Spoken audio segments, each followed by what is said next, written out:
Hi, welcome everyone to the Real World Film Festival. It's our 20th edition, and we're very pleased to bring you today our feature filmmaker chat, a discussion with all the feature filmmakers of the Real World Film Festival. It's quite a lineup, so we're trying something new. We're going to bring a few filmmakers into the discussion at a time, but we encourage everyone to ask questions throughout, even the other filmmakers. And I want to introduce some other programmers who are here with me. Suri Parmar, can you give a wave? So they know who you are. There's Suri and there's Aisha, who will be moderating the discussion. And I will be handling the questions coming in from our live chat. And before we start, I just wanted to remind everyone about a new feature this year that Real World has introduced, and that's Real World Access. It works almost like a LinkedIn of sorts. It's a way to track each other.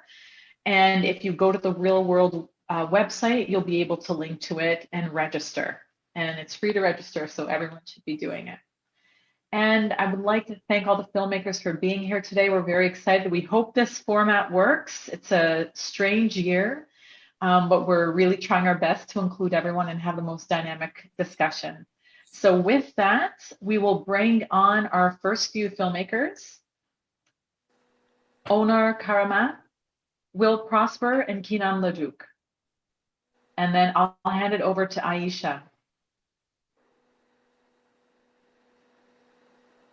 Hello, thank you so much for being here with us and chatting. So while the questions roll in, I feel like Marina's going to be looking for them. I kind of wanted to draw attention to the fact that you're both Quebecois filmmakers or filmmakers that reside in Quebec. And Quebec cinema is very distinct. So I guess I'm curious as to what does being a Quebecois filmmaker mean to each of you? Also with respect to how like being a person that's a member of the BIPOC community, how do they, being a Quebecois filmmaker and being a BIPOC individual, how do they intersect for you? So just curious about what that means to you. Want to go ahead, Kinam? Sure. How does it? Well, I've never worked in Toronto or elsewhere in Canada, so I don't know how it is. But yeah, for sure, we have our system of financing is so different here, and obviously our projects are in French most of the time. If we want to work with the actors that we have here, they would be working in French, and as we are French also, right? So, so I think the difference is we have like a small captive market for our stuff, which makes it somehow easier, right? Because we don't have to, like directly compete with Hollywood, right? Since our French films are French, so we don't have the language barriers is somehow both a boon and a curse, right?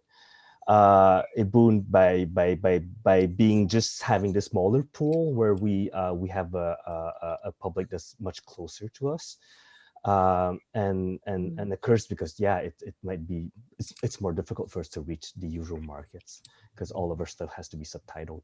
So that's the first basic answer I can give you. There are many more, I think, but but I think the most important thing is our best actors are still in Quebec, which is I would be kind of anxious working in Toronto because I would see, I guess, a lot of really good cast go work elsewhere, right? Because of the attraction of Hollywood, right? So we do have access to that advantage, I think. So because I'm guessing like the best actors we have here in Quebec, they can't even work in France because they don't have the same accent, right? So, so they're really, that's the best. The furthest they can go is, be a superstar in Quebec, and for us, it's much easier to reach them.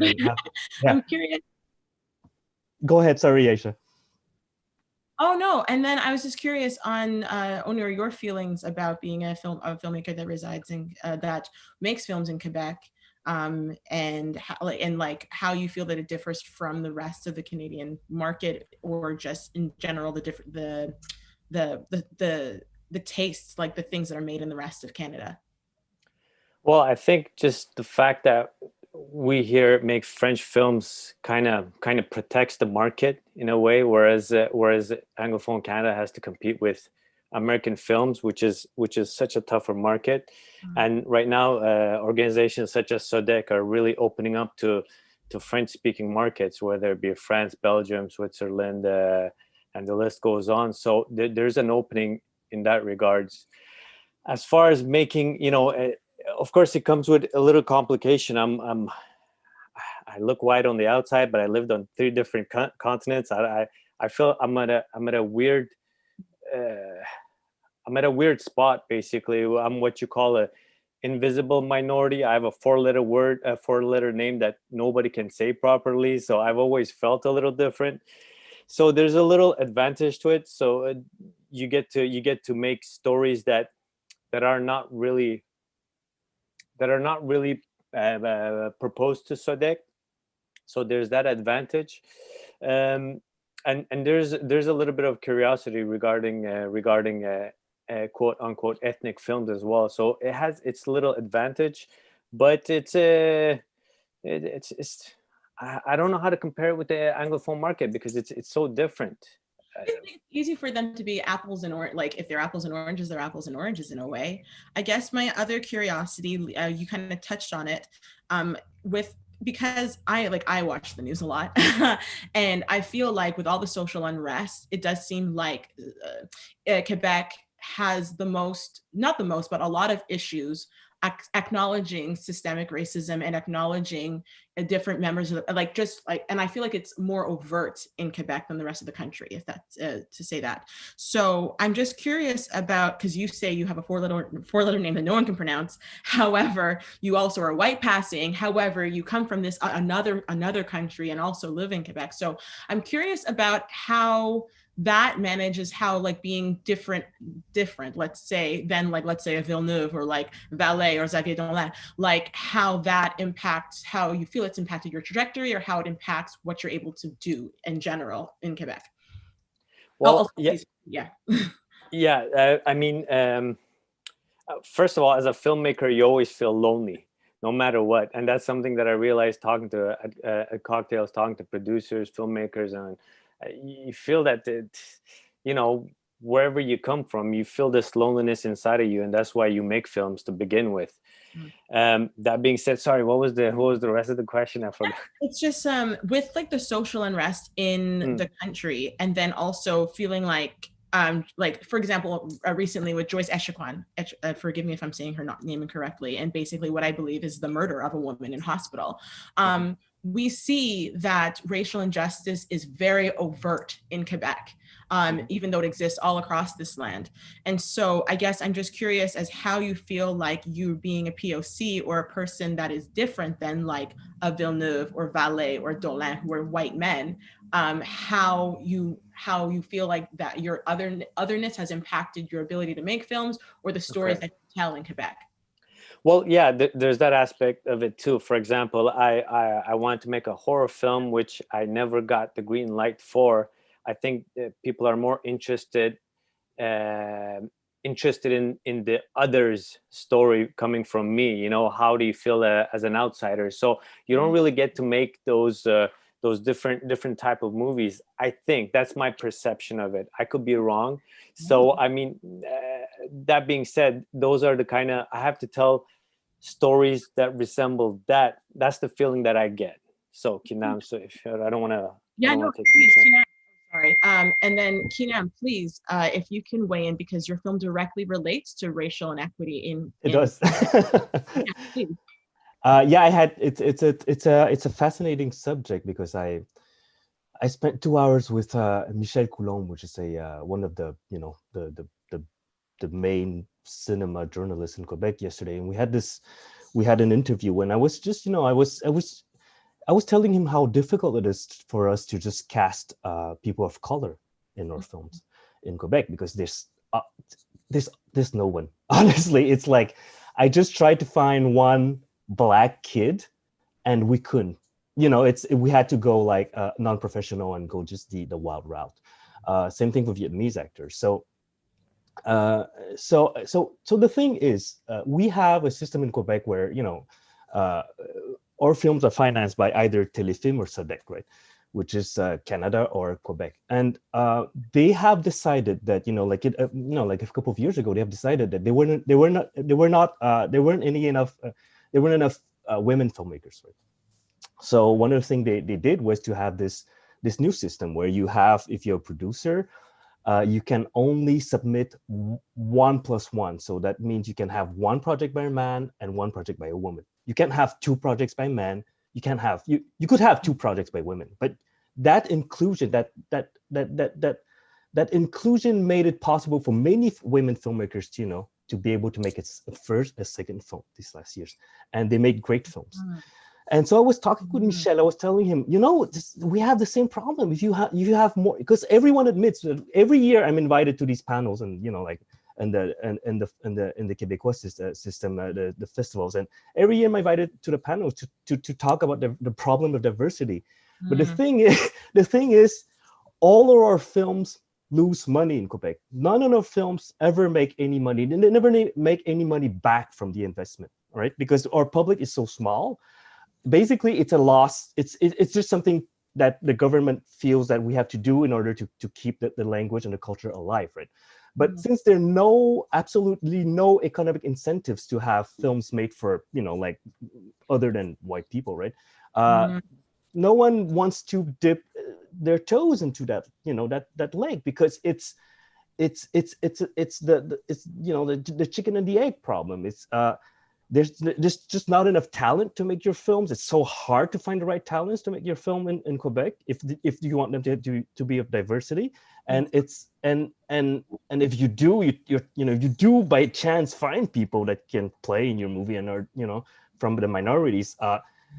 They're non-professional, so it's much harder for us to work with them. So unless the government, these SODEC and Television decide to do something about it, truly do something about it, I don't foresee any real change. It's just I can't even imagine my next film being made with people of color, because it's been such a struggle my last two. It's interesting, because like from Onur's point of view, it's like I don't have to, like, I don't want to do everything racialized. Like, I just want to make a horror film. That's what I want to make. And people, it sounds like if people have kind of just expected you to make things pertaining to your heritage. And then Kinam, it sounds like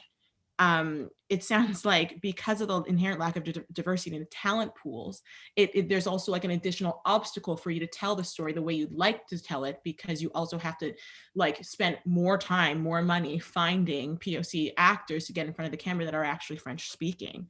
Exactly. Wow. Oh, there's a question. And then I think we have some questions coming in. Aisha? Two questions, actually. We have a question from Karen Lam, who is another filmmaker in our discussion. She's asking you, Onur, your perspective is so interesting as a horror filmmaker who is also BIPOC. That's Karen. I had to actively fight against making an obviously BIPOC film because I wanted to make a genre film first. Can you speak to that? Well, I mean, right now I had to put the horror aside, and it's been 5 years I've been getting no's, a bunch of no's for that. So that's why I made this film with a tiny budget, and I went back to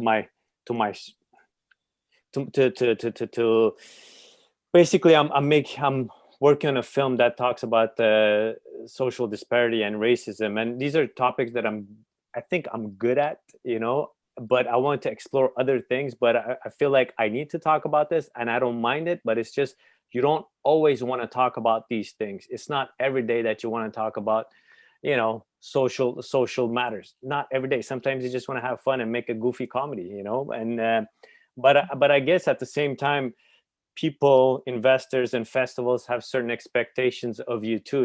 They don't want you can't be making alternative music, then all of a sudden come up with a rap album. Your fan base is gonna be, what's going on over there? Are you having existential crisis, or what's going on? I think that's so interesting, because it's like in the Black community, at least, I know I've spoken to other Black filmmakers where they call it trauma porn. So like only wanting to see people of color in distress on screen, and then like not necessarily being interested in any other story where it's kind of just like colored people being normalized. Or even if you want to direct a film with a bunch of white folks in it, like that's like oh my goodness, like, don't you want to make something about, like, I don't know, the troubles in the Middle East? Because like, and it goes from there. I have one more question for Kinam, and then we have to move on to our next group. But Andrew Chung, who is another filmmaker, had said, or had asked, related to casting, how did you find your Vietnamese lead? He was great. Fortunately, he was a friend of the family, so he was someone I knew. And honestly, to be honest, that project I wouldn't even have sat down and written it without knowing his existence, because it was him or no one else. There was absolutely no one else in Quebec that would fit the age, the profile, the Vietnamese and Quebec heritage that he has. So he's an engineer, Sean Liu, and he just retired. He retired a few years ago, and he decided to be, and he has always loved acting. He has been in multiple movies, in really tiny bits, in tiny Asian roles, right? The usual pharmacists or doctors, right? So yeah.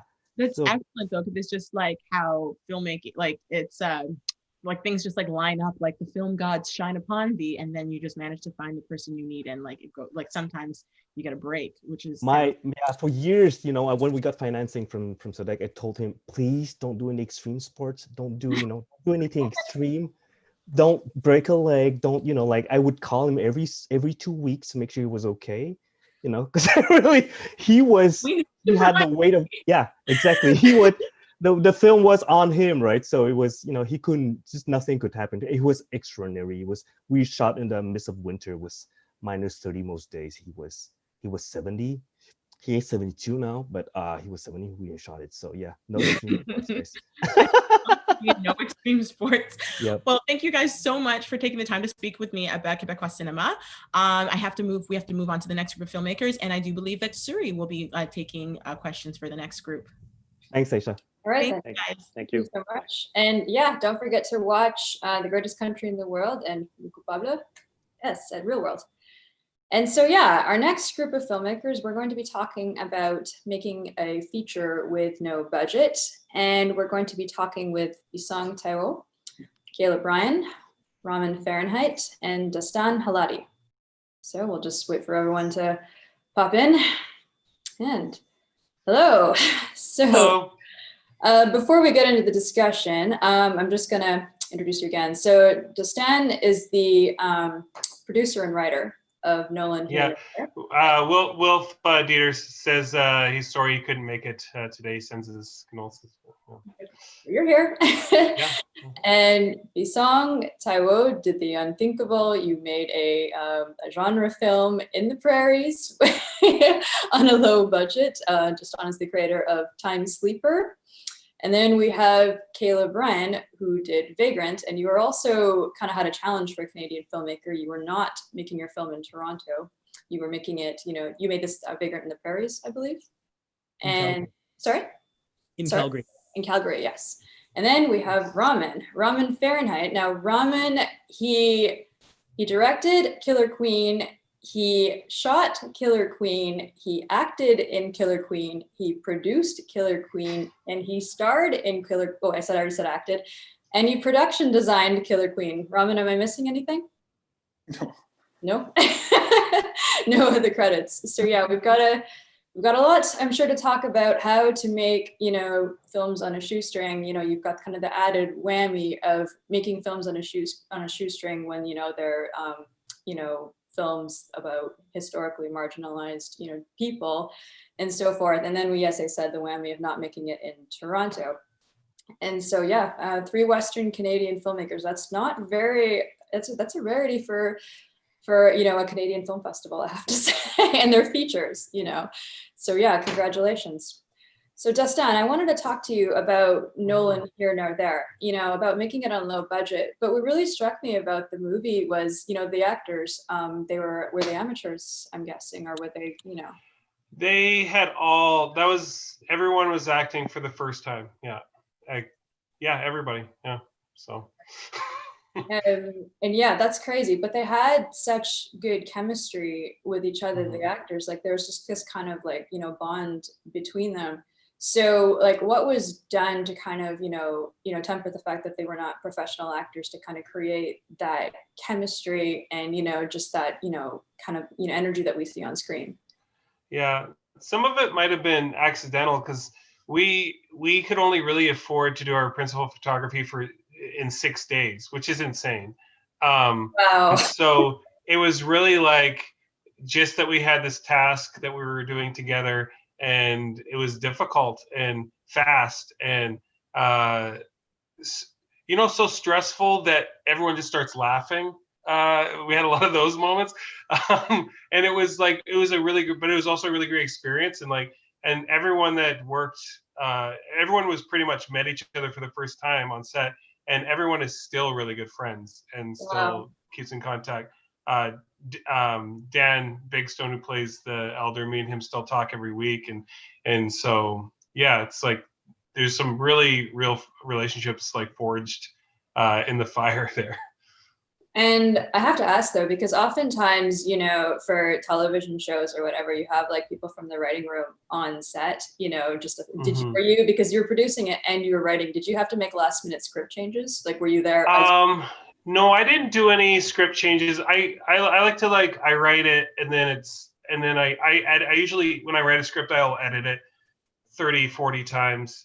But then once it's done, it's done. And then Wilfred Dieter, who directed, I just let him do whatever he wanted to do. I just said it was just it's yours now, kind of whatever he wanted to do with it. Whatever changes he wanted to make was fine by me. I'd rather just be a writer, but sometimes when you're on the prairies, you got to produce and do other things as well. But absolutely. And so, Bisong, tell us about how, making a genre film with no budget. Let's talk about that. Did you have a different, when you were penning the script, did you have kind of bigger, more bombastic in mind? And did you have to wind up having to kind of tailor it for the no budget, or did it kind of turn out the scream the way that you had envisioned? Yeah, I followed lots of YouTube advice in that, just write for something that you can shoot within a certain amount of time, with a certain amount of money. So that's exactly what I did. I just spent a month and I wrote all the locations based on locations I knew I could get for either no money or for very cheap. And that was it. I just plowed through. And, casting, how was casting done? But, actually, sorry, I just wanted to mention real quick. I actually agree 100% with Ono. I believe he said that it's a little tricky getting your film made when you don't really want to speak on social issues and stuff. So yeah. For me, I'm not really a social. I don't really have social messages in my films, but that's how I started, right? So I've always not had social messages in my films. So I guess it's a bit easier for me because you're not really expecting that. It's usually genre with something else layered underneath, usually theology, but absolutely. Yeah. It's a big lament I hear from, creators of color. There's a right and a wrong way to be diverse, and we're not allowed to be weird. We're just not allowed to be weirdos. You can't fathom the idea of someone who, will just want to make, just a science fiction film for the sheer love of the genre. It has to have, what just kind of like what Aisha was referring to, just that kind of trauma element to it. And so you found that as a challenge, that you just want to make, a film about, with the kind of with the genre twist to it, and then, not just kind of have this, angle or whatever to it. So you found that was a challenge. Sorry. Yeah. It's I love sci-fi movies. I love genre films, really. Horror, thriller, sci-fi. And I just wanted to make a sci-fi film. But I know the nice thing with genre is you can still have your social messages, like what Jordan Peele does. He still has his social messages, but he just hides it under the horror genre. There's social messages, but it's not didactic. It's not this is how you should do things. It's just kind of, seamlessly woven into the story, which is how, it should be, because, audiences don't really want to be told what to think. They don't really want to be spoon fed. I think there's a saying, give them 2 + 2, but don't give them 4, and that's, Yeah. and absolutely. And so, Caleb, let's talk about, making film in the prairies. In Calgary. How about making Vagrant? How did you cast your lead? It's heartbreaking, it's such a heartbreaking performance. So as you can imagine, trying firstly, there was no union. We never went the union route. Obviously, it would have tripled our budget if we did so. We needed to find a Black lead that was non-union. This was incredibly hard to find in Calgary. We actually found him 2 weeks before we started shooting. I contacted a casting agent, and she put me in touch with with Luke, the character who plays Frank. And he had like 2 weeks to memorize everything, and he did. It was wow. Great. As I'm sensing that's a similar refrain. We had to shoot in 6 days. Well, you know what? We shot. So I went to film school, and a lot of my crew was from film school. Like I had Key Grip, the Grip, the cinematographer, Darian, the editor Leela, the sound editor Dalton. We all went to film school together. We've never made a feature. I'm like, you know what? Let's do it. Right? I'm like, the whole crew, we all got together, and we made a movie. And when you're in film school, you basically learn, okay, don't have a long shooting schedule. Don't have a lot of actors. Don't have a lot of location moves. But I was just like, you know what? Threw that out the window. We had 48 actors. We had tons of location moves. They say don't cast friends or family. We have this great tool, and it's editing, and we can take actors in there, and if they're not having a performance or whatever that you would want, we can edit that performance in. And so I have like my mom's in the movie. She's in there for like a split second, where because like I said, it's hard to find Black family. My mom's side of the family, they're all Black. So I was like, okay, Mom, you're in it. My uncle's in it. I have like other people that are Black. I'll throw them in it. But yeah, I just used the tools that I had at my disposal. And like, in terms of getting locations, like we had that courtroom scene. I just went to university. We have I'm an alumni from the University of Calgary, and I'm like, hey, can we shoot in this moot courtroom? When you're in film school, you got to earn your nose. And there's a lot of people when you try to go get locations, they're gonna be like, no, can't shoot there, but you will eventually. Like we shot in a vet clinic, a Botto depot. We had to do like street scenes that were outside of businesses to get them to just allow us to do that. It was it was a grind. And I also used like my parents' backyard. Both my parents own their own businesses, so I shot at both my parents' businesses. I shot at my brother's house. There's like a dinner scene. I shot there. So yeah, it was just. And we also shot too in the summer and the winter. So we did we did 2 different seasons, which is we just this was like my real film school. I went to film school, and then making this movie has been a completely different animal. Just it's like it was so much more hands-on. You learn all aspects, pre, post, principal photography. It was it was a blast.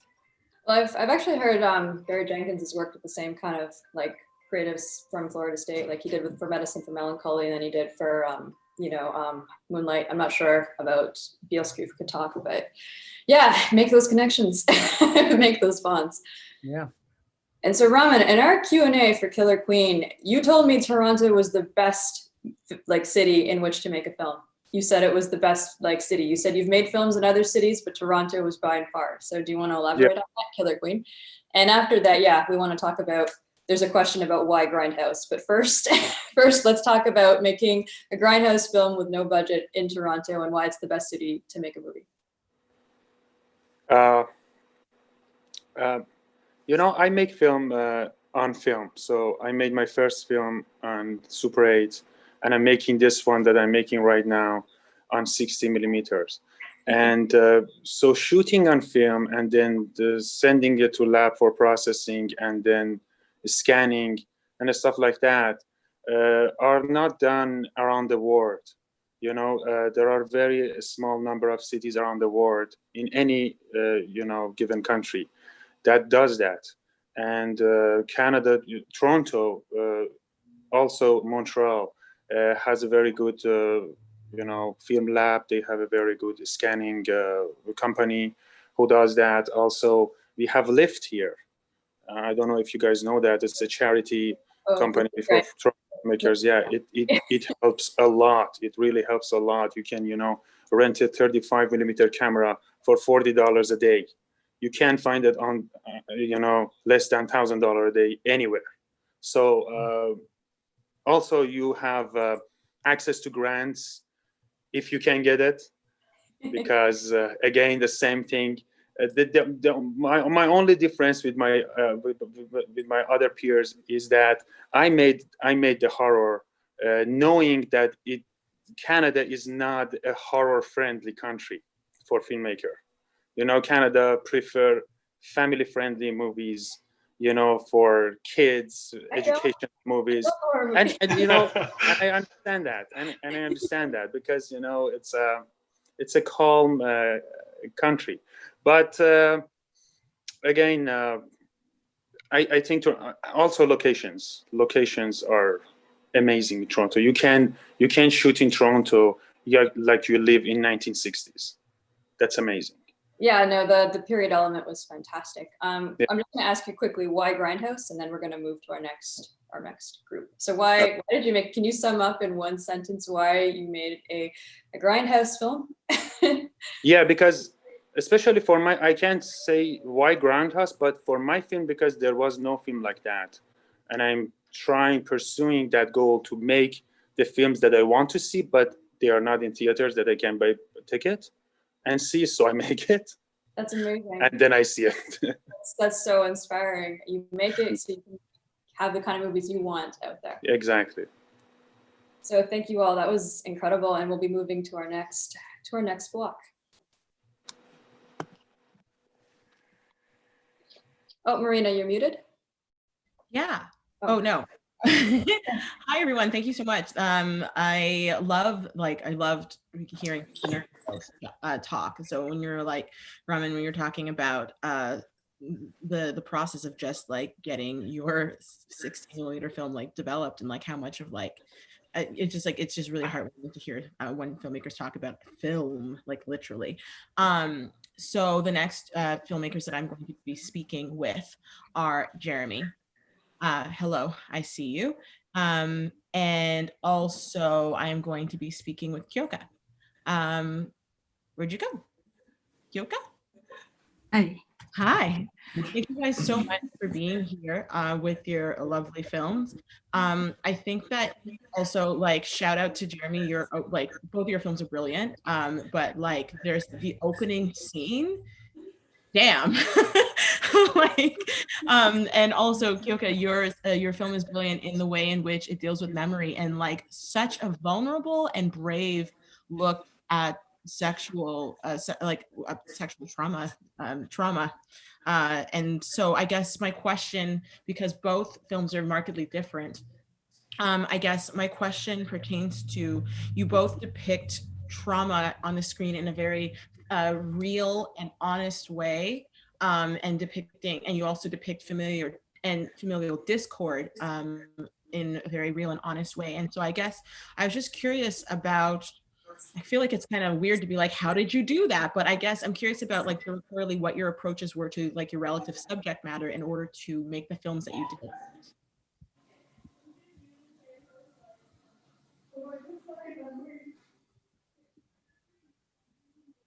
did.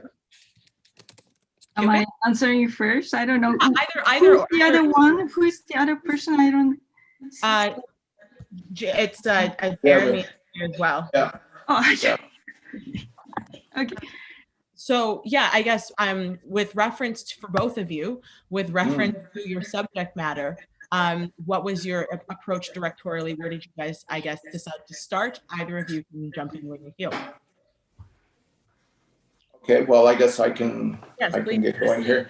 Well, you know, this one was really interesting. I started dating my wife like 19 years ago, and I'm from Kenora, in a small First Nation community out there, but lived in Winnipeg for most of my life. And my wife, who is Métis, she has a very large French Catholic family in the Western Canadian prairies in a very small town of like 120 people or something. So going to meet the family for the first time was quite something, because we went to a homestead and everybody's very welcoming and so on. And then you go inside the house and you see that, you know, Christ is suffering on the cross everywhere. And it's really, really something, because I was not raised that way.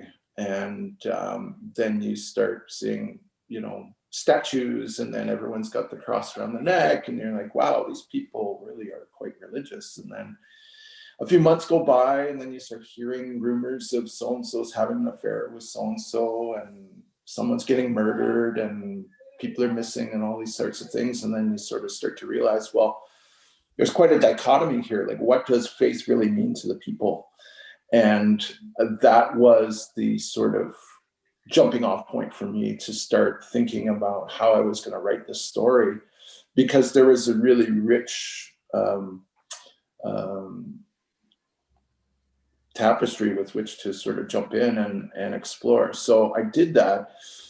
And the very first thing I thought was, what would happen if there was, you know, a 16-year-old Métis girl who becomes afflicted with stigmata?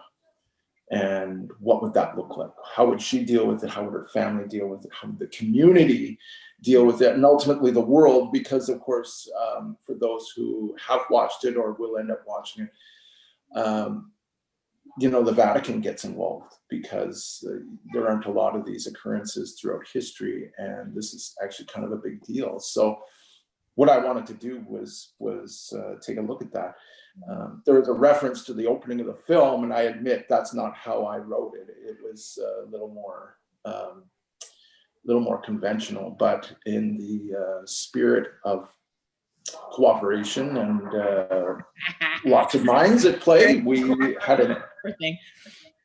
What's that? Oh, no, you said in the spirit of cooperation, and I thought, you poor thing. They made you concede on something you didn't want to concede on. No, well, let's put it this way. There are some great scenes that, because of continuity, because of the way they cut the opening, I don't have these great scenes in the film, but it really gets your attention. Like, it really grabs you. And from the perspective of, I've now made 5 features. Every time I set out to make a film, I'm trying to do better than my last film. And I want to reach more people. I want to engage more people. I want to sort of step up the rung on the ladder, so to speak. So at first I was kind of concerned, and then I thought about it. I slept on it, and I asked my wife, who's the producer on the film, and we actually went, you know what? This is kind of interesting. So let's see how the rest of it goes. And we ended up keeping it. And, you know, it really does grab people, and it compels them to want to continue to watch and see what happened. Because at the end of the day, there are some pretty heavy topics that are covered in here. And we have an obligation as filmmakers to entertain. And so you don't want to be preachy. You don't want to be, you know, this is not a documentary. This is not, you know, a dissertation or anything like that. This is entertainment. So I like to think it's a happy balance between you know, everybody coming together. No, you did a brilliant job. And also I feel like you did a brilliant job of, and also just like looking at the, like the, how this, what has happened to this woman, or this young girl rather, has manages to affect the rest of her family.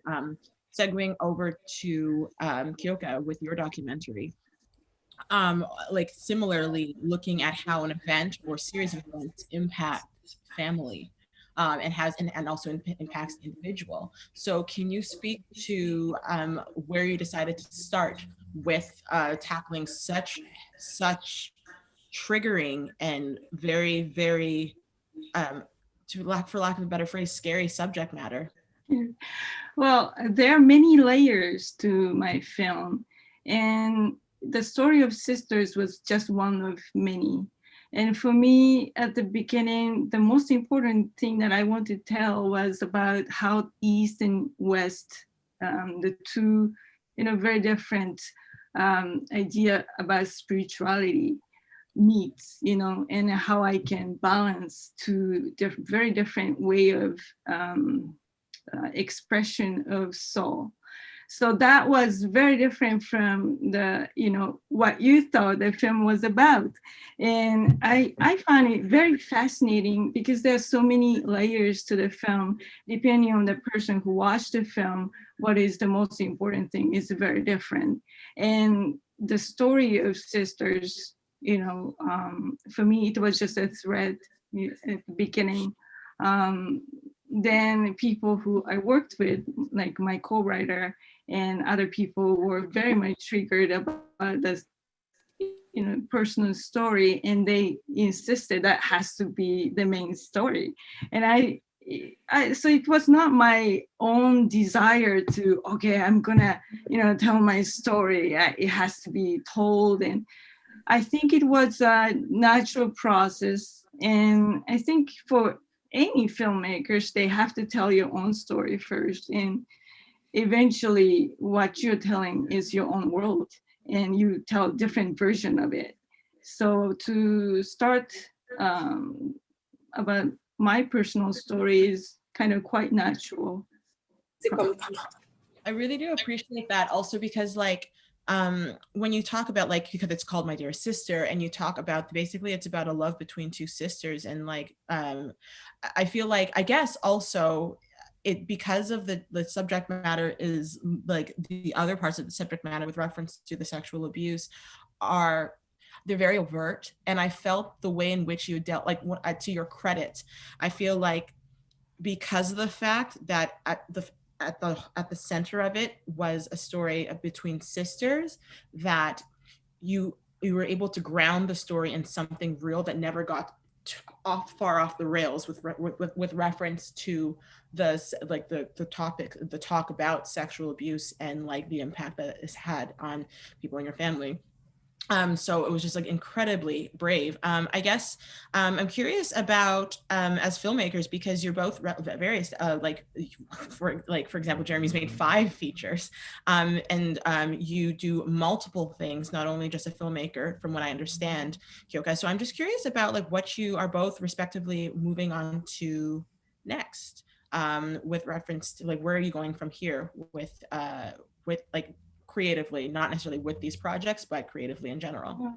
At this moment, I have 2 projects going on. One is the documentary on musician, and it's about how Eastern or other types of music can meet with Western, creators' mind.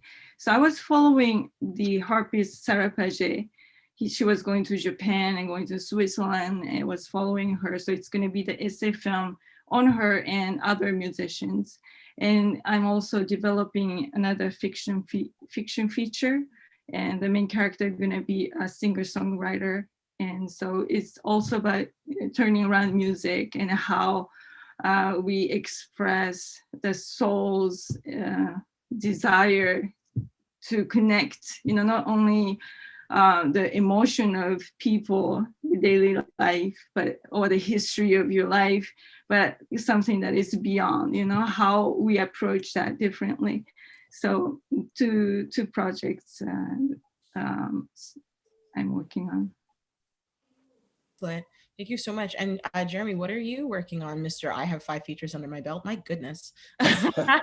Well, we have a few things. I have an international co-production with South Africa, which is my first action movie called Shaidan, which is Canadian Doctors Without Borders in West Africa who get kidnapped for ransom, and then Canadian Special Forces have to go into the jungle and retrieve them before the time ticks out. But then it sort of becomes like a predator type scenario. So that's pretty cool, but we're waiting for things to settle down COVID style. The other one is hopefully for next summer, and that is my remake of Once Were Warriors, which is a contemporary re-envisioning set here in the north end of Winnipeg in, you know, among the Ojibwe people, who are my people, and, you know, really taking a deeper dive on some of the more spiritual elements that weren't in the original from 1993. So really, really excited on that. We just have fingers crossed. We've been waiting patiently with Telefilm, and they've supported it with multiple drafts. So we're just waiting for Stephanie to give us the green light on that. So we really hope that that goes. And then we have another one that is really kind of cool called The White Shaman, which is basically a Canadian who is a bit of a shyster, and he's leading a cult down in New Mexico. And it's loosely based on the, I don't know if people had heard, in 2009, there was a guy who appeared in the documentary The Secret, and then he ended up on Oprah. And then he basically put a bunch of people in a sweat lodge that was not to standard, and the protocols were not followed, and 3 people died. So sort of having an interesting take on that world, and the Jim Joneses and the David Koreshes and L. Ron Hubbards of the world, and how we have an investigative journalist who is trying to get to the bottom of this too. So it's fun. That's nuts. I had no idea that the dude that made The Secret was that man. So thank you guys, both of you, so much for chatting with me. I'm going to throw to Siri, and then Siri's going to bring on our next 2 filmmakers. Thank you. Yes, thank you so much. Thank you. All right. So now we're going to be speaking with Andrew Chung of White Element, Karen Lam of Curse of Willow Song, and we also have Will Prosper here of Canbela in Till We Win. So if you got all, come on and say hello to everybody, all your fans. They're waiting to see you. Hello, Andrew. Hey. Hello, Karen. It's White Elephant. What did I say? White Element. Oh no, I said elephant. It's just oh, you did? Okay. I don't enunciate sometimes. And is Will here as well? Or I guess he'll come in time. All right, so what we want to talk to you two about is actually the strong woman identifying leads in your respective films. And Karen, I wanted to talk to you because, you know, Valerie, I've actually been following her career trajectory. I mean, I remember her in Juno, you know, it's a completely different role in Juno, you know, is a little bit more of a kind of a stereotypical, stereotypical kind of ethnic role. And then she was in, I believe it was Mary Harron's The Moth Diaries. I believe it's called The Moth Diaries. So she's worked with Jason Reitman and Diablo Cody, and then she's worked with Mary Harron, and now she's worked with Karen Lam. She's working with the greats. So yeah, talk about how you conceptualize Willow's character. Just I guess I start as the first thing is that I am a genre filmmaker first and foremost, and it's and because I do horror films primarily, that's where I stay. Most of the great horror films that I think of are almost all female protagonists, so I can't imagine, and maybe as a female writer as well, that's usually where I start from. So with Valerie and with Willow, it was very much, I'd worked with Val on a web series for TELUS, and she was in one of the episodes, and she was just so compelling, and she had such a face, and I was like, I need to write something for her. And I remember having a talk with her, and I just, so Willow was actually created for her. That's loosely based on, I had the opportunity to spend a couple of days in the Portland during firefighting season, and it was with the female correctional, it was a correctional program that was teaching inmates to be firefighters.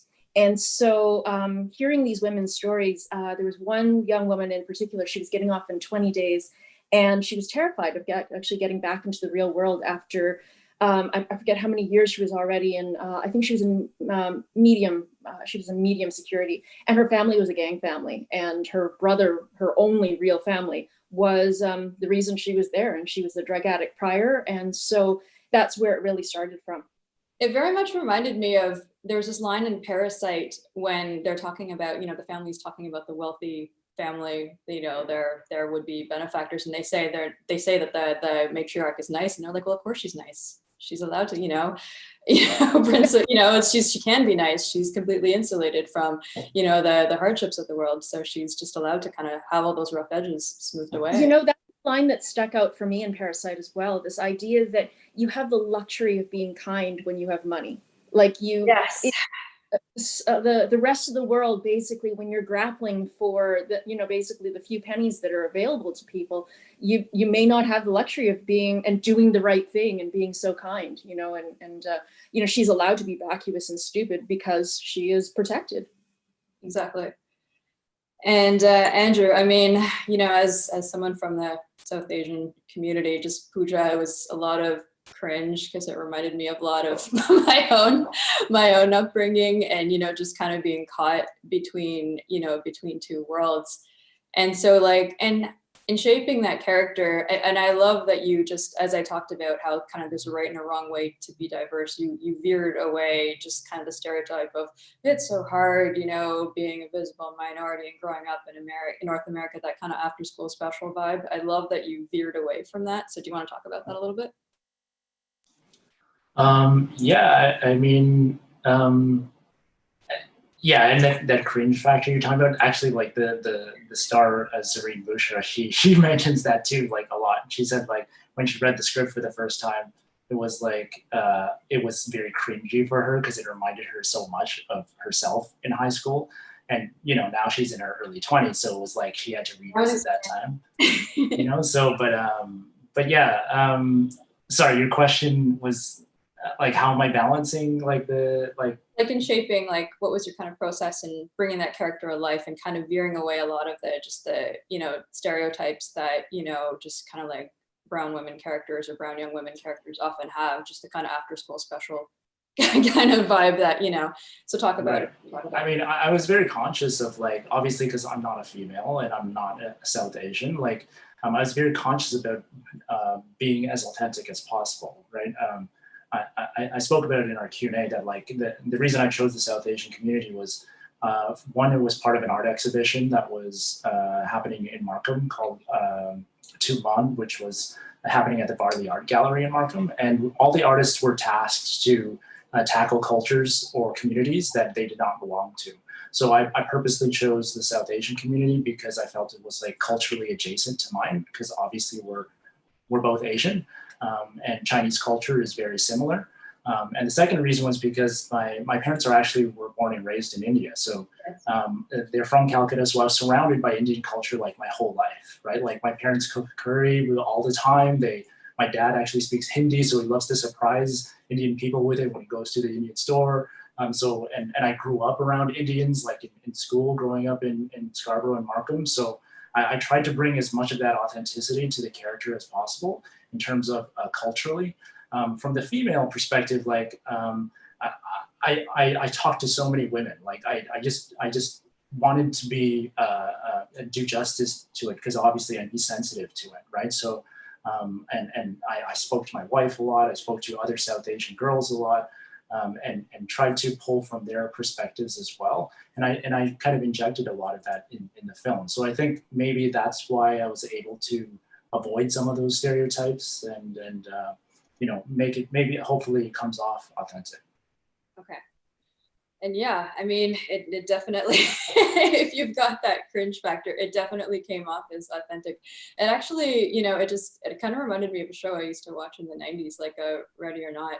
I'm not sure if you're aware of Ready or Not, but Ready or Not, that was like for kind of like the ethnic experience, and it was wonderful because like what really was the drawing factor of Ready or Not was just that kind of verisimilitude, and and this one had that one, that element too. And yeah, I mean, and the relationship that she had with her friend just wasn't a sidekick. Her friend had her own thing going on. There are no manic pixies in your film who are just there to further or kind of like stymie the fortunes or misfortunes of the lead character, But we have a question for you, Andrew. Actually, can you talk about your directorial references, like kind of, frame of like directors or other filmmakers you're inspired by? What inspired you to make a period piece as well? It's the one thing we learn in film school is don't make a period piece. So, right. yeah. I find it so funny that like everybody refers to 90s films as like a period piece because it makes me feel so old, right? Like I was like, when I grew up was a period. I guess so, but no, it's true. I mean, like I grew up like the time that the film is set in was exactly when I was in high school. So it's literally lifted from so many experiences that I had when I was a kid. Like literally the stories that Ahmed was saying in the film, like were stories that my best friend were telling me, and he was always that character that we would never be sure if he was telling the truth or not, right? But yeah, so sorry, your question was. I actually have to. There's one more filmmaker we want to bring on really quickly. Oh sure. But, yeah, but Will, are you there, Will?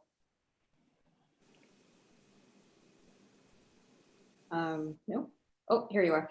So Will, we have time for a quick question. Thank you so much for joining us. Will, the director of Hello. So we're going to go a little bit off course. Can you talk about how your activism informs your filmmaking? Because you're doing so much aside from making films. You're out there. You're making change. You're an activist. So talk about that in your filmmaking process.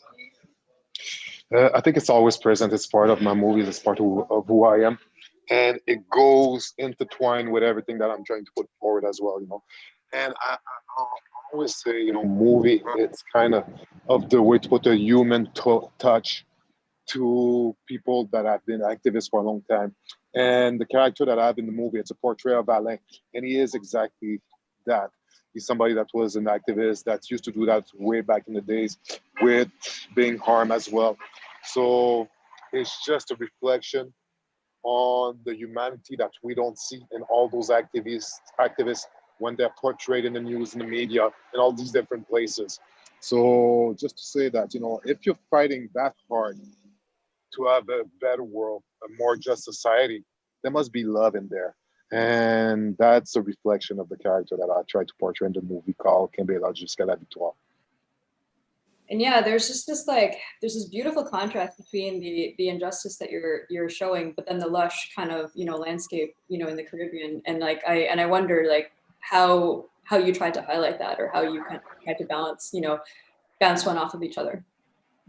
Well, most of the time, when you take a look at Haiti, the way it's being portrayed in the media, it's always in an angle of misery. You see lots of poverty. You see people that are almost looking to have a shelter and stuff like that. And this is not the country that I know.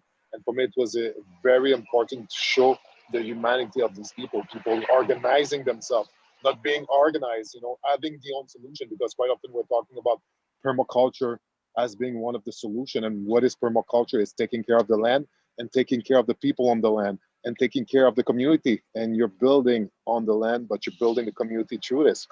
And quite often time we're looking at over, especially in Quebec and in other places in Canada, like, okay, let's go back to the land. This is the solution. Well, people in these communities down south, they've been doing that for years and years and years. And they have a lot of solutions that we're not even looking at. And most of the time we're looking at our vision of what should be their world, but we're never thinking that, they can teach us lots of things. And, that's what I'm trying to accomplish through that movie as well. That's a beautiful film. And we're just going to bring everybody back to say goodbye. And thank you all so much for joining us. I want to remind everyone about Real Access just one more time. Go to the Reelworld website and register yourself on Real Access. Access Reelworld. Thanks, Aisha. But yes, that concludes our discussion tonight. Hope you enjoyed it. Everyone say cheese for Dust Down. Say cheese. All right. Selfies. Really appreciate all of your work and all of your comments. And happy Friday evening. Stay inside, wear your mask.